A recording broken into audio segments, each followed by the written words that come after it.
ये बात है सन 1825 की, जब रूस के राजा निकोलस प्रथम ने सिंहासन को संभाला था। सिंहासन पर बैठने के बाद बहुत सारे लोग थे जिन्होंने उनका विरोध किया।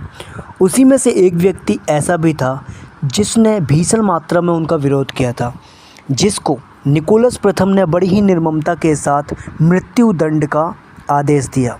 मृत्युदंड के लिए उसको सूली पर चढ़ाया गया। जैसे ही जल्लाद ने पुल को डाउन किया, वैसे ही उसकी बॉडी नीचे के लिए लटक गई। लेकिन जैसी बॉडी नीचे झूली, वैसे ही रस्सी तुरंत ही टूट गई। रस्सी को टूटते देख सभी लोगों ने यह मान लिया कि ईश्वर ने उसको छोड़ दिया, क्योंकि वहाँ का न्याय ऐसा था कि अगर कोई मृत्युदंड से बच जाता था तो वह उसे ईश्वर का न्याय समझते थे, जिसके चलते उसे जीवित छोड़ दिया गया।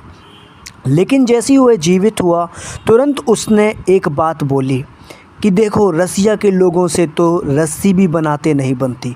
और यह आवाज़ उस सेनापति को सुनाई पड़ी। सेनापति तुरंत भागता हुआ गया और सीधा अपने राजा के पास जाकर बोला कि अब हम उसे मृत्युदंड नहीं दे सकते, क्योंकि उसे ईश्वर ने ही माफ़ कर दिया है। राजा ने, निकोलस प्रथम ने सोचा, चलो ठीक है, कोई बात नहीं, अब हम इसकी माफ़ीनामे पे हस्ताक्षर करके इसको माफ़ कर देते हैं। उसकी सूली पे जो सज़ा दी जा रही थी, उसको जो फांसी दी जा रही थी, उसको माफ़ कर देते हैं। पर निकोलस प्रथम ने अपने सेनापति से बोला कि क्या उसने मरने के पहले या फिर जब वो बच गया था तब उसके बाद कोई उसने ऐसी बात बोली जो सबसे अलग थी। तब उसके सेनापति ने बताया कि हाँ, उसने बोला कि देखो, रूस के लोगों से तो रस्सी भी नहीं बनाई जा रही। इतना सुनते ही वह बहुत ज़्यादा आक्रोशित हुआ, बहुत ज़्यादा गुस्से में आ गया। जैसे ही उसने ये उसके कानों में ये चीज़ सुनाई दी, वैसे ही उसने उसका माफ़ीनामा फाड़ दिया और एक चीज़ बोला कि अब मैं इसे बताता हूँ कि रूस में कैसी रस्सी बनाई जाती है। अगले दिन फिर उसे फांसी की सज़ा सुनाई गई और उसे दोबारा लटकाया गया, लेकिन इस बार वो नहीं बचा।